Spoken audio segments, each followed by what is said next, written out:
Michael Jackson एक ऐसा नाम जो सिर्फ एक सिंगर नहीं, एक दौर था। से म्यूजिक, डांस और पॉप कल्चर का मतलब बदल दिया।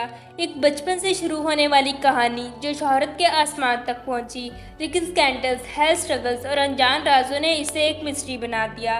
वे 150 साल जीना चाहते थे, लेकिन सिर्फ 50 साल ही जी पाए। किसी ने उनकी मौत को एक प्लान मर्डर कहा और किसी ने ड्रग्स ओवरडोज। आज हम जानेंगे माइकल जैक्सन की पूरी कहानी, हर सच, हर राज और उसके बाद आखिरी लम्हों तक का सफ़र पूरी डिटेल में।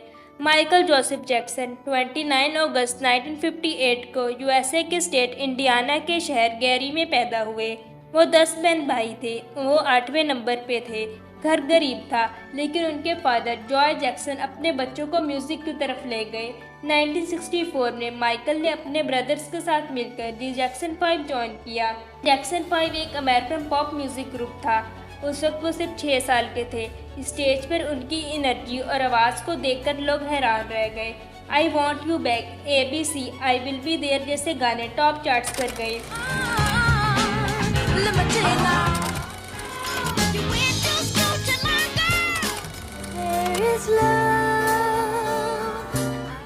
1979 में माइकल का solo album of the wall आया, जो बहुत हिट हुआ। फिर 1982 के एल्बम थ्रिलर ने दुनिया को हिला के रख दिया। 70 मिलियन से ज़्यादा कॉपीज बिक गई। म्यूजिक हिस्ट्री में सबसे ज़्यादा बिकने वाला सोलो एल्बम बन गया। इसके music videos, Billie Jean, beat it, thriller ने म्यूजिक का फेस चेंज कर दिया।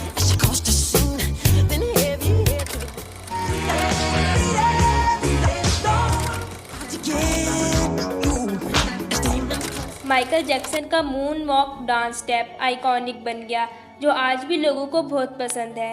उन्होंने फैशन ट्रेंड सेट किए। 1980s के बीच में माइकल दुनिया के सबसे बड़े एंटरटेनर बन गए।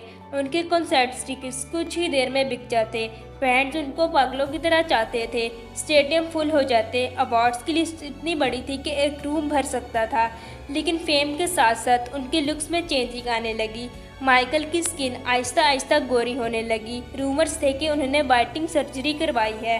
पर 1993 के ओपरा इंटरव्यू में उन्होंने कहा कि मुझे विटिलिगो नाम की स्किन डिसीज़ है, जो पिगमेंटेशन ख़त्म कर देती है। I have a skin disorder that destroys the pigmentation. ये भी सच था कि माइकल ने नोज रिशेपिंग सर्जरीज कई बार करवाई थी। उनके क्लोज फ्रेंड्स कहते हैं उन्होंने कम से कम 2 बार सर्जरीज करवाई हैं, लेकिन कुछ एक्सपर्ट्स के मुताबिक कम से कम 6 बार कॉस्मेटिक सर्जरीज हुई हैं। उसने अपनी जॉ लाइन और चिक बोन्स भी इन्हेंस करवाई। माइकल ने कहा उनकी सर्जरीज आर्टिस्टिक चॉइस थी, ना कि रेस चेंज करने की कोशिश। Black American. I am proud of my race. I am proud of who I am. Michael को माइसोफोबिया थी, यानी जम्स का डर। वो पब्लिक प्लेसेस में मास्क पहनते थे ताकि जम्स इनहेल ना हो। वो अपने पर्सनल प्लेट्स और ग्लासेस लेके होटल या इवेंट्स में जाते ताकि कोई इन्हें टच ना करे। उनके बेडरूम्स में हाई ग्रेड फिल्ट्रेशन लगे हुए होते थे, जो बैक्टीरिया और वायरसेस को फिल्टर करते थे। माइकल के पास हमेशा एक मेडिकल प्रोफेशनल होता जो उनकी हेल्थ को मॉनिटर करता और छोटे से छोटे इन्फेक्शन को भी फ़ौरन ट्रीट करता। कभी कभी माइकल ऑक्सीजन चैम्बर में सोया करते थे, प्योर ऑक्सीजन के लिए। उनकी इन्हीं हैबिट्स की वजह से मीडिया उन्हें बैको जैको कह के ट्रोल भी करता था। 1988 में माइकल ने नेवरलैंड रेंच खरीदा, एक fairy tale style farm house. इसमें जू, गार्डन, सिनेमा हॉल्स और पार्क्स थे। माइकल यहाँ चैरिटी इवेंट्स करते और बच्चों को इनवाइट करते। 1993 में पहली बार माइकल पर चाइल्ड मोलेस्टेशन का इल्ज़ाम लगा। 13 साल के जॉर्डन चैंडलर के साथ माइकल ने बुराई से बचने के लिए पैसे देकर केस ख़त्म करवा दिया, पर उनके खिलाफ कोई भी प्रूफ नहीं मिला। 2003 में फिर से एलिगेशंस आई और ट्रायल हुआ। 2005 में कोर्ट ने उन्हें इनोसेंट डिक्लेयर किया, लेकिन मीडिया कवरेज ने उनकी इमेज को बहुत डैमेज किया। माइकल इमोशनली और फाइनेंशियली दोनों तरह वीक होने लगे। 2009 में माइकल ने this is it tour announce किया। 50 कॉन्सर्ट्स लंदन में, टिकट मिनट्स में सोल्ड आउट हो गए। I'll be performing the songs my fans want. 24 जून 2009 की रात को उन्होंने 6 घंटे डांस प्रैक्टिस की। विटनेसेस के मुताबिक वो हैप्पी और इनर्जेटिक थे, लेकिन उन्होंने अपने डॉक्टर कॉनेट मुरिस से कहा वो नींद नहीं ले पा रहे हैं।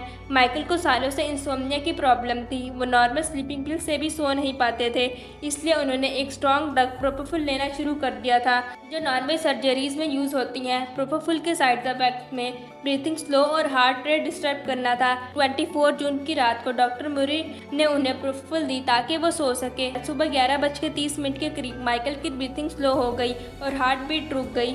माइकल को हॉस्पिटल ले जाया गया। डॉक्टर्स ने काफ़ी देर कोशिश की, लेकिन 12:21 पर हॉस्पिटल ने अनाउंस किया माइकल जैक्सन अब जिंदा नहीं रहे हैं। ऑटोप्सी रिपोर्ट के मुताबिक माइकल की मौत की वजह स्ट्रॉन्ग ड्रग्स का ओवरडोज था, जो हार्ट फेलियर का सबब बना, पर लोगों ने इसे प्लान मर्डर भी कहा। उनके डॉक्टर कॉलिन मुरी को गिल्टी माना गया और 4 साल की जेल हुई। माइकल की मौत के बाद उनकी रिकॉर्डिंग्स और एल्बम टॉप चार्ट पर गए। उनके फैंस शॉक में चले गए। माइकल के घर और नेवरलैंड रेंज के गेट के बाहर लोग फूल, लेटर्स और पिक्चर्स रखते रहे। आज भी उनके चाहने वालों की तादाद बहुत ज़्यादा है, चाहे उनकी लाइफ में कितनी भी कंट्रोवर्सीज, सर्जरीज और कॉन्स्पिरेसी थ्योरीज क्यों ना रही हो, पर माइकल जैक्सन ने अपनी मेहनत, लगन और टैलेंट से दुनिया को ये साबित कर दिया कि किंग ऑफ पॉप वही थे और आज भी हैं। सो ये थी आज की हमारी स्टोरी। आपको पसंद आई हो तो लाइक करें, सब्सक्राइब करें। अल्लाह हाफिज़।